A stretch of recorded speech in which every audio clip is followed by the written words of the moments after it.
Spooky stories, perfect for this time of year. And back in the autumn of 1978, in selected boxes of alphabets and honeycomb cereal was this little cardboard, colorful cartoon insert. And there were 5 different unlabeled stories, including Washington Irving and other stuff, including the voice in the trailer, which this one is. And we've also got The Fifth Estate, Ding Dong, The Witch is Dead, and Redbone, The Witch Queen of New Orleans. Some really good seasonal stuff, as well as, Smashing Pumpkins. That name is certainly conjurous of now, although, of course, Billy really intended the band to be called The Smashing Pumpkins, and Lynn Fisher did the cover art of this. This is Tristessa Sub Pop Singles Club. It came out in 1990. I think Lynn had them put Easter basket grass in their hair, which is kind of interesting, and it's actually mono with filter, but La Dolly Vita is on the B-side. There's at least 2 ways to play it, both with alternate tunings. This is a very beautiful, very mint copy. They didn't make a lot of these, like maybe 2,500 tops, definitely under 3,000. And super scarce. The Smashing Pumpkins, Would Awake My Mind, and A Song for a Son. They only made 250 of these. It's a limited edition for Record Store Day back in like 2010. And here's some interesting drawings. This was when Billy was starting to collaborate with Linda Strawberry, etc. And this is red, clear vinyl. It actually looks like the Tristessa test pressing, which there's only 1 or 2 copies known to exist of that one. Also, Smashing Pumpkins, Astral Planes and A Stitch in Time. Also limited to 250, but I believe something like Amoeba Records kind of hogged up a whole bunch of them in LA, which Amoeba Music, which wasn't very cool, but there's not a lot of these floating around, not a lot at all. And Teargarden by Kaleidoscope, the deluxe box set. This is a preview of the first 5 tracks of the 44-song concept album, which was pretty intense.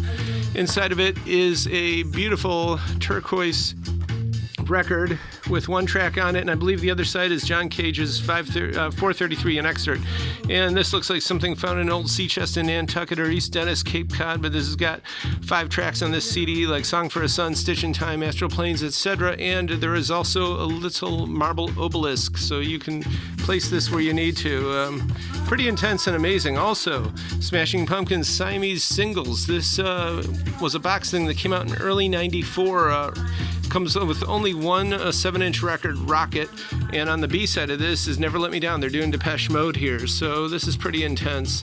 And it's beautiful. It's also peach vinyl. There were some more common ones floating around on black, but this is the real deal.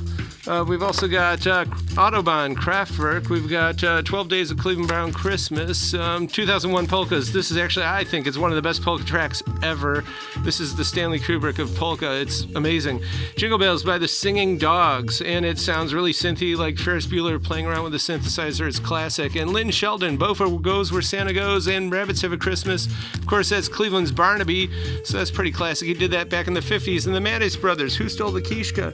They're from Sharon, PA. Walt, John, Gene, and Emil, and I know that because they were actually not a polka band but a lounge band. They did rockabilly and all kinds of stuff, and we got Monsters Holiday, really nice Christmas track there. Also, DAP Girls, D-A-A-P, garage rock, kind of obscure, kind of new. Jerry Garcia from 74, and Tom Waits. A lot of people are ogling that one we had, that 1985. This is a specialty pressing, the same thing basically, very similar condition. It's got the inner, it's beautiful. Got a whole bunch of minty Tom Waits actually. And the Acid Casualties, Panic Station. We had this in way back when we first opened. It hits on 3 things. Robbie Krieger. Also, they cover a Pink Floyd song. Also, there's X Zappa on there. And we talked about this stuff, the Jensen Publications library music. This one is terrific. It's minty. It's 1980. And they do a lot of good stuff, including the Love Boat theme.